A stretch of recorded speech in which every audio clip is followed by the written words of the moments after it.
lihat video, ingin memberikan persamaan peraturan yang ada di pondok kita, ya. Undang-undang dan peraturan yang ada di pondok kita itu apakah ada samanya? Ya, ada persamaannya, ya. Apa persamaannya?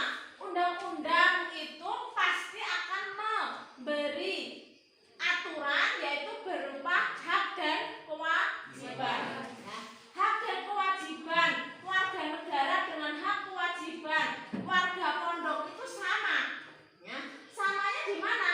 Hak kamu untuk mendapatkan kelas yang nyaman, ya, setiap pagi sarapan, makan siang, makan malam itu juga merupakan hak kamu. Karena apa? Itu sebagian dari imbalan yang disebut dengan kewajiban. Ya. Kewajiban kamu apa? Salah satunya membayar uang makan atau uang kesehatan. Ya. Samanya seperti itu antara undang-undang dengan undang-undang yang berada di mana? Pondok sama.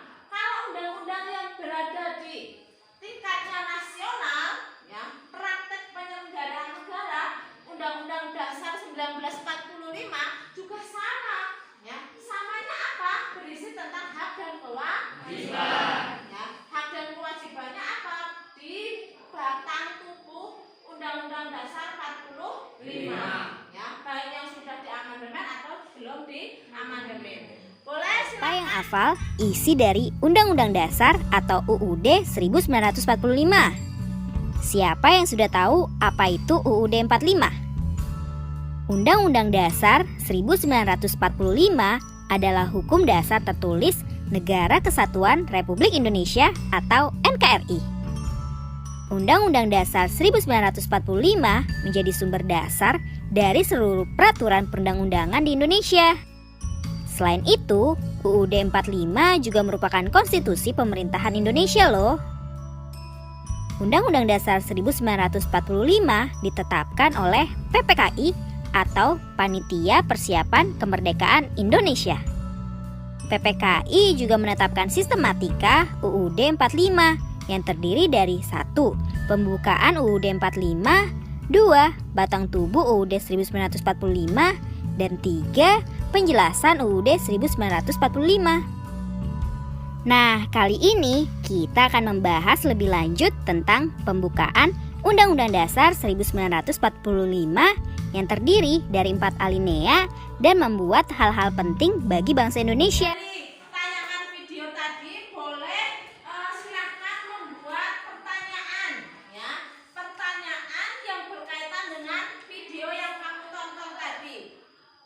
Pertanyaannya sehubungan dengan tadi yang kamu lihat di mana? Di video. Silakan pertanyaan. Ojo. Apa dampak amandemen Undang-Undang Dasar 1945? Ya, ada kelompok lain yang mau nanya? Boleh. Silakan. Apa alasan terjadinya amandemen? Ya, apa alasan terjadinya amandemen? Apa dampak dari apa? Amandemen? Yang kedua, apa alasan diadakannya amandemen terhadap undang-undang? Nah, dari kelompok apa ini tadi namanya? Kelompok 1.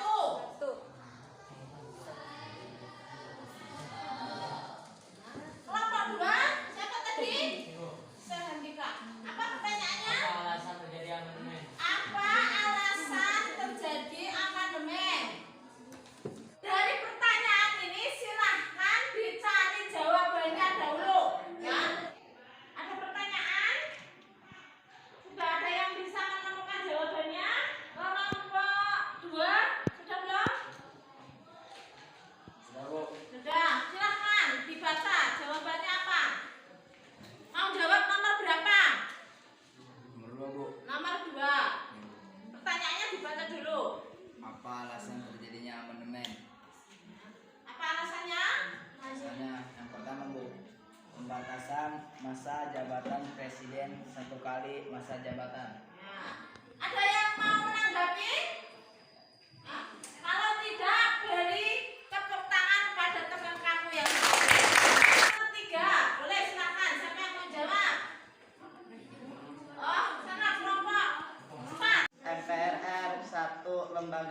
negara sejajar dengan Presiden, DPR, DPD, MA, MK, BPK. Badan Pemeriksa Keuangan. 2. Menghilangkan keuangan supremasi kekuasaan yang dominan. 3. Tetap berwenang menetapkan undang-undang dasar. DPR mempertegas fungsi DPR sebagai fungsi legislasi menetapkan undang-undang. Kalau menanggapi dengan itu jawaban temannya kurang lengkap atau gimana? Silakan. Yang kedua, perluasan jaminan undang-undang atas AMN. Yang pertama, otonomi daerah dilalui. Yang kedua, pemisahan struktur dan fungsi TNI Polri. TNI itu tugasnya menjaga wilayah perbatasan. Kalau Polri itu menjaga ketertiban masyarakat. Ya.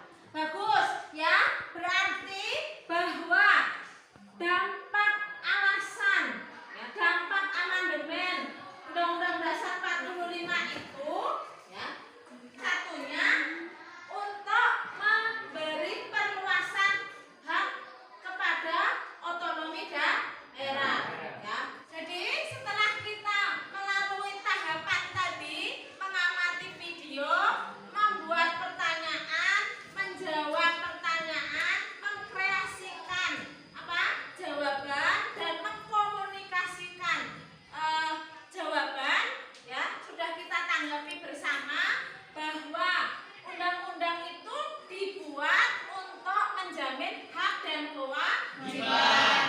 Kemudian juga untuk membagi kekuasaan ya. Kemudian dari sistematikanya lebih terperinci ya.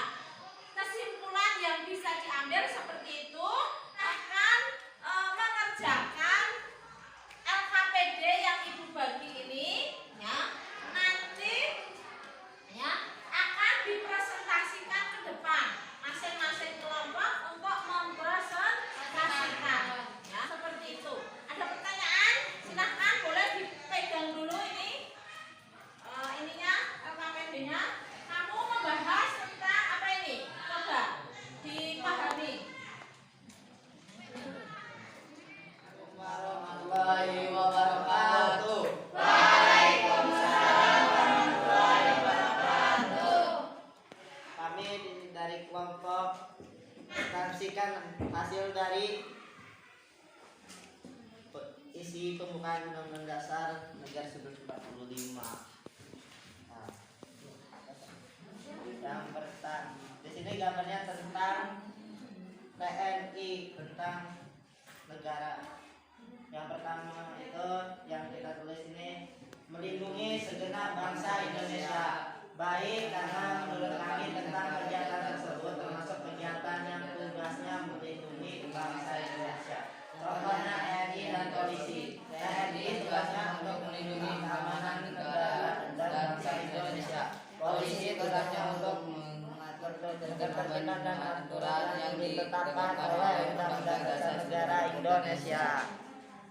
Assalamualaikum warahmatullahi wabarakatuh. Waalaikumsalam warahmatullahi wabarakatuh. Assalamualaikum warahmatullahi wabarakatuh. Waalaikumsalam warahmatullahi wabarakatuh. Perkenalkan, kami dari kelompok 1 akan mempresentasikan suasana sidang MPR. Jadi yang kedua itu penerapan nilai dan isi Undang-Undang Dasar 1945. Apabila ada fenomena presiden dipilih 3 kali tidak boleh karena tidak demokratis. Yang ketiga itu tempat DPR MPR untuk membuat Undang-Undang Dasar 1945 untuk kepentingan negara dan bangsa. Jadi perlu